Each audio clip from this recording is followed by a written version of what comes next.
This podcast is brought to you by Most Valuable Podcasts, leading the league in podcasting entertainment.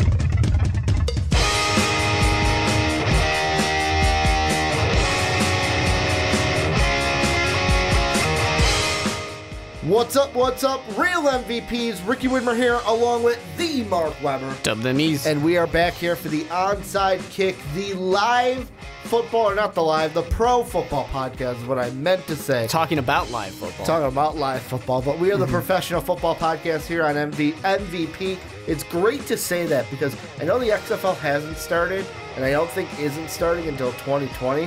Still going to say professional football because we talk about the XFL as well. But we got a jam-packed show for you guys. All NFL today, obviously. Talking about the New York Jets. Going to take a look at Jimmy Garoppolo. And then we'll end the show looking at sophomore quarterbacks and who will have the most improved season this year. But before we get into everything, make sure to check us out on patreon.com/mostvaluablepodcast. We're trying to get a new studio. That's our main goal for this year. Every dollar helps. 1 month, tons of months, bronze, silver, gold. You can call in a podcast. You can have the MVP podcast with Mark and I are going to record the May one for patrons and June for everyone else today after the Onside Kick. So you can get that a month early before everyone else, and you can get access to the MVP Discord server to kind of chat with us whenever you want. That's like a 24/7 kind of direct line to the MVP guys. So check out patreon.com to support us and make sure we can keep doing everything we would like to do for you. But Mark, like I mentioned, the Jets, we're going to talk about their playoff hopes today. We're going to talk about Jimmy Garoppolo, if he'll be on the hot seat this season. And then we're going to take a look at sophomore quarterbacks and how they are going to improve this year. Let's start with the New York Jets. And there's a little bit to unpack with them because they had a lot going on this offseason. New head coach Adam Gase coming in. Sam Darnold entering year number 2. They also have Le'Veon Bell is now on the team. They have a new draft pick in Quinnen Williams that's supposed to help this defense out. I'm just going to straight up ask you, are the Jets going to make the playoffs this year? Or how good or how well are their chances to make the playoffs in 2019? I actually think the Jets have pretty good chances to get in the playoffs. The first thing you always need to say is they're in the AFC East. They're not going to win the division. Bingo. So they compete for a wild card spot. But I think they've actually got a pretty good shot.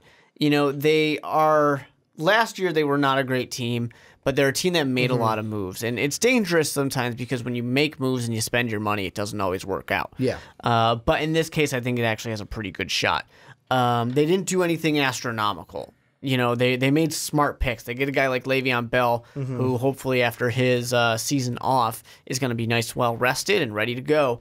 They make good draft picks. They have a young quarterback who showed some flashes last year and then made some rookie mistakes, but that's what you want. You want him to learn from these things and get better.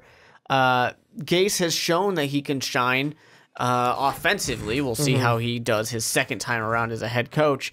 But the other thing that is a big benefit for the New York Jets, their schedule's kind of easy.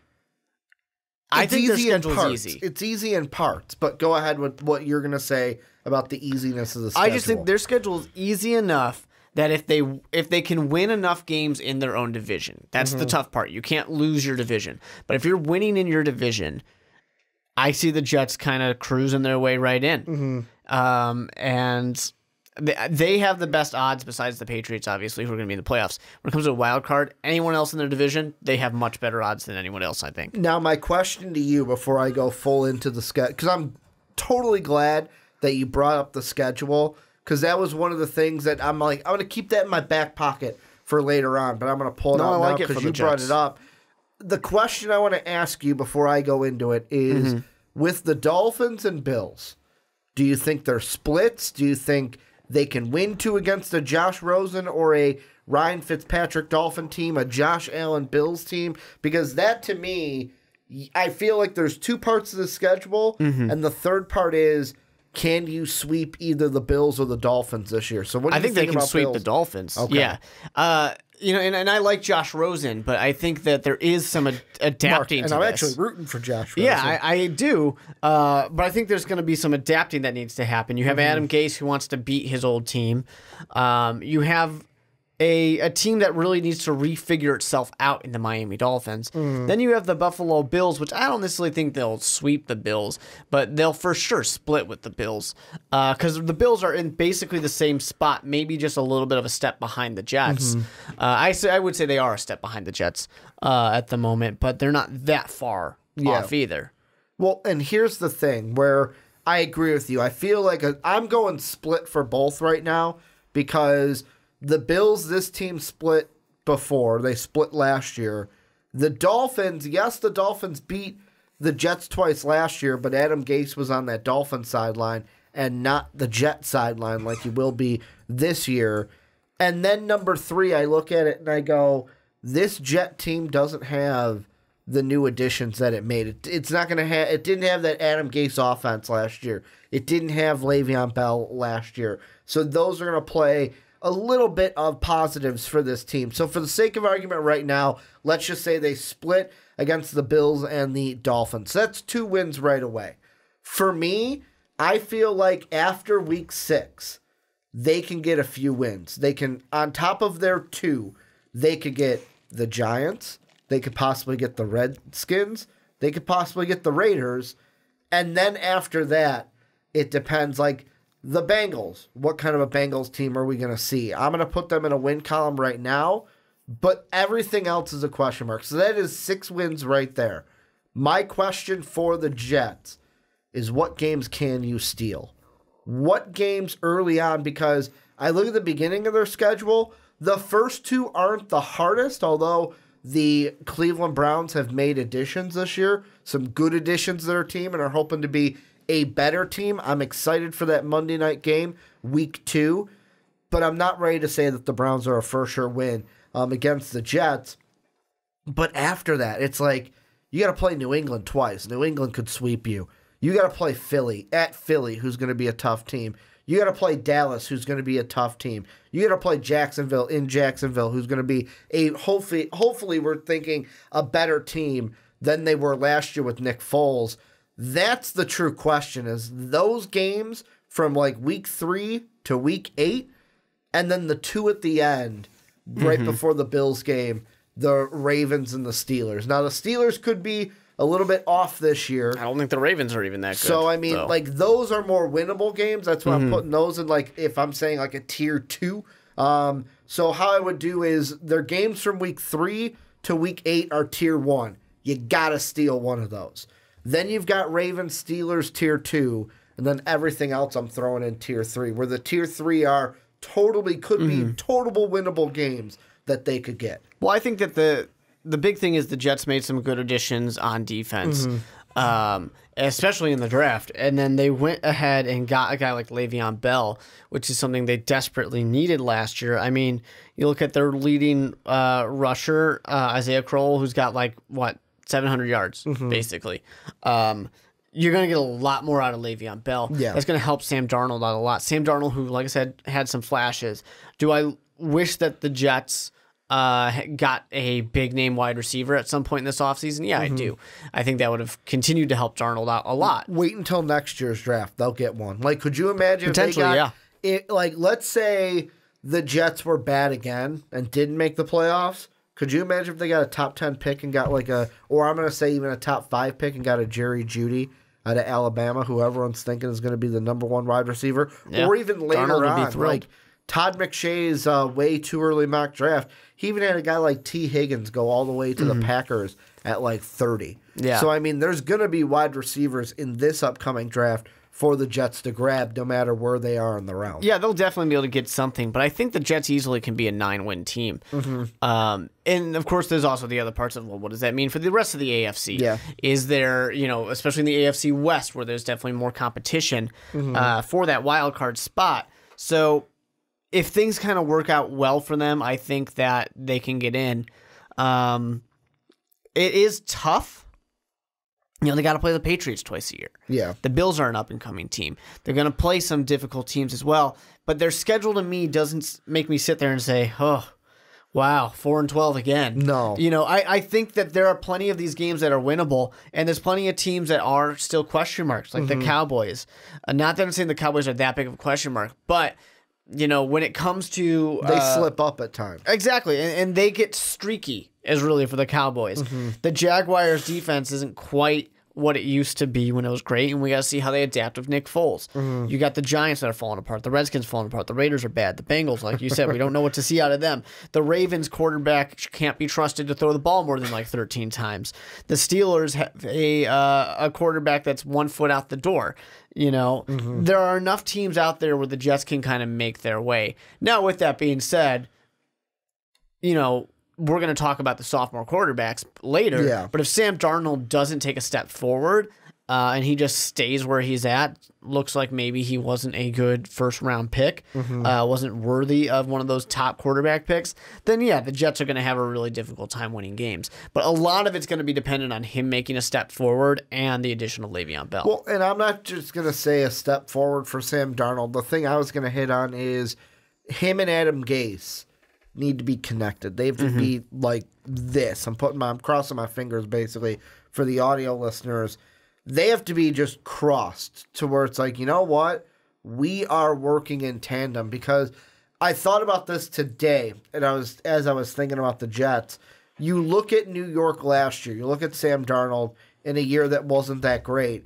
He still had almost 2,900 passing yards last year. He was just shy, 2% shy of being that 60% completion percentage that we love for quarterbacks, which 57.7 goes, all right, you didn't have the perfect coach.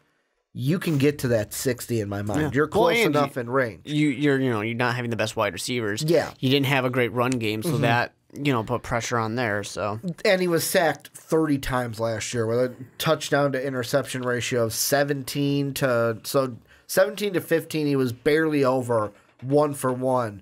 When it came to touchdowns to INTs, I look at it, and that's vastly similar to Ryan Tannehill, his first year with Adam Gase. Because, this was in 13 games that year.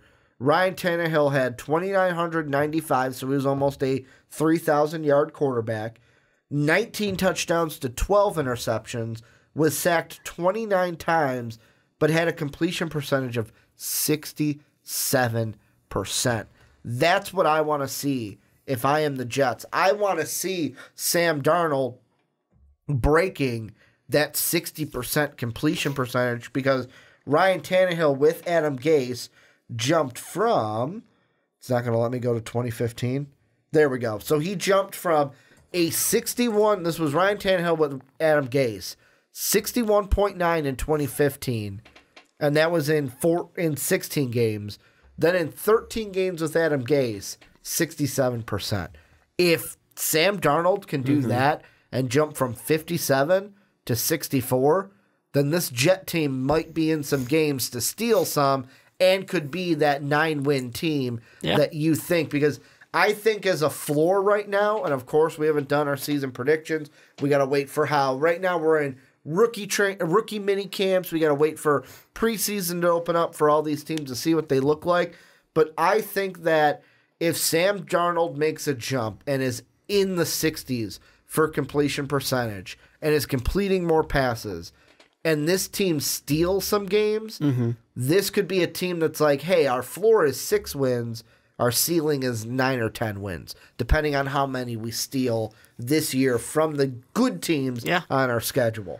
Yeah, and I think it's interesting, too, because a lot of it, like I said, Le'Veon Bell, I know they're making a big deal about Le'Veon Bell hasn't gone to any camps yet or the voluntary workouts.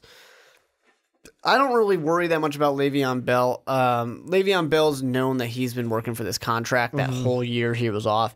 He was probably ready to come in any day anyone wanted to pick up a phone, whether it was a trade, whether he got cut and signed, whatever it was. He was ready to go, and he's got a lot of that kind of pent up in him. I think he's going to be just fine going out there. People are just criticizing the Jets kind of front office quite a bit, and the head coach, just because of Adam Gase got fired. Adam Gase with his stare during that press conference. Yeah, that was a little much. What's up? What's up, everybody? Whoa, what's going on here? They're going to criticize kind of anything. It's just kind of a popular thing to do right now, and the Jets kind of are because of Rex Ryan too from way back. But people are even saying, like, with the not necessarily making fun of, but criticizing the wording of using orientation instead of a rookie mini camp, and saying, what, you don't want your rookies to practice? You're just going to have them do the classroom work. People are kind of looking to pick apart anything with the New York Jets. So I kind of feel a little bit bad for Jets fans. Their uniform's not that great anymore. Their jersey's not that great right now. And people are criticizing anything they possibly can. But I honestly think this Jets team can be a playoff team. Mm-hmm. And the thing that I wanted to ask you, too, is because I think it was a week or two ago, you brought up the Vince Young with the Philadelphia Eagles, the Dream Team. I'm trying to look up exactly what he said here. So this was... The Jets are not a dream team, if that's what you're trying to ask. No, but Mark Sanchez on... Did you see what he said on... It was NFL Total Access? Mm-mm. So Sanchez, during his segment, going through the Jets schedule on NFL Total Access, only has the Jets losing to the Patriots at Foxborough, the Raiders at home, and the Bills in Buffalo at the end of the season. The Jets have never won 13 games in a season. So he has the Jets this year going 13-3.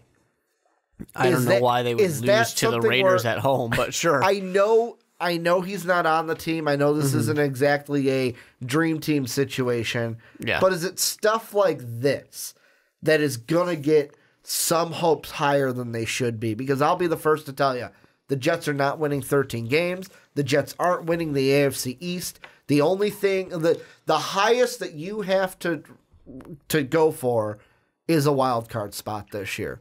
Well, because you're in the same division as the Patriots. I mean, that's just how it is. Don't get your hopes up. I mean, if Tom Brady gets injured, then maybe you've got a chance. Like, you can steal one against the Patriots. Like, I'll give you that. Usually the Jets do. One year, Bill Belichick kind of gave it to you because he wanted to screw over another team in the standings of the playoffs. But, like, I saw that and I was like, come on, Mark. You're smarter than that. Like, I know you're ex-Jet.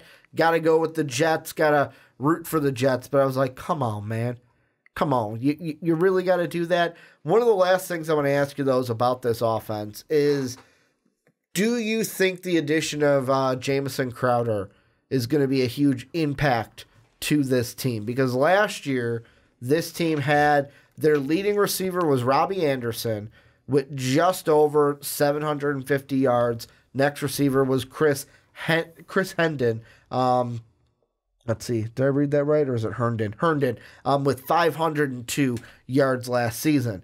Jamison Crowder last year for the Redskins had 388 yards. He had 789 in 2017 with the Redskins.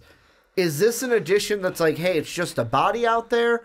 Or is Jamison Crowder actually going to be better? Because that 388 was only in 9 games last year. Yeah, I don't think he's just a body, but I don't think he's anything that special. I mean, he's not a wide receiver number one or anything like that.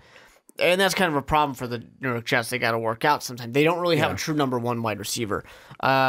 It's nice. They got former Bear Josh Bellamy on the team. They did. Definitely not a number one wide receiver. They have some nice pieces there. We'll see how it works for them. It's going to be tougher than the wide receiver situation is going to be a little bit tougher than it probably should be. And the thing that I know Jet fans are going to get mad at me if I don't mention is, yes, Quincy Enunwa is going to be back. He only played 11 games last year, dealt with some injuries. I know Jet fans are going to be excited to get him back, but at the end of the day, if you had to answer the question right now, I know there's a lot to go through. Yep. And one of the main reasons why I brought up this topic for today's podcast is because with our previews, the AFC East is going to be one of the last divisions that we touch. So we're probably not going to get to them until the end of July. So, of course, this question may change as we get to there. But as right now, this is May 13th as we're recording. Oh, I've got my answer. Are they a playoff team? Yep. 9-7. Squeeze in. So they're seed number 6. Okay. I was going to say 5 or 6. I'm going to say no right now. I'm going to say they're between that 6 and 8 win mark. 8-8 being the ceiling, 6-10 me, 6-10 being the floor. But if something catastrophically went wrong, I could see 5-11 this year from the Jets. I think the main thing that Jet fans should do is the playoffs should, like, of course, every year you want your team to do well. You want them to make the playoffs. You want them to go all the way. Everyone has aspirations for a Super Bowl. But are those aspirations realistic for most teams? I think the biggest thing that Jet fans need to look at this year is, even if you miss the playoffs, let's say you go 6-10, did Sam Darnold and Adam Gase do good things this year? Was the wide receivers... Was there improvement? Exactly. Was there improvement in Sam Darnold from year 1 to year 2, especially with Adam Gase? If that is a yes, then not making the playoffs this year will not be a bad thing, and you could probably get a higher draft pick to get one of those wide receivers in this draft. But this is where you guys come in, Jet fans. Let us know what you're thinking down below in that comment section. Is this going to be a playoff team for the Jets? Do they win the division and we're absolutely wrong by writing them off right away? Will they be a wild card team, or is this another non-playoff year for the Jets as they get more talent in the draft and hopefully Adam Gase and Sam Darnold kind of come together in their first year as a tandem? Let us know what you guys are thinking down below.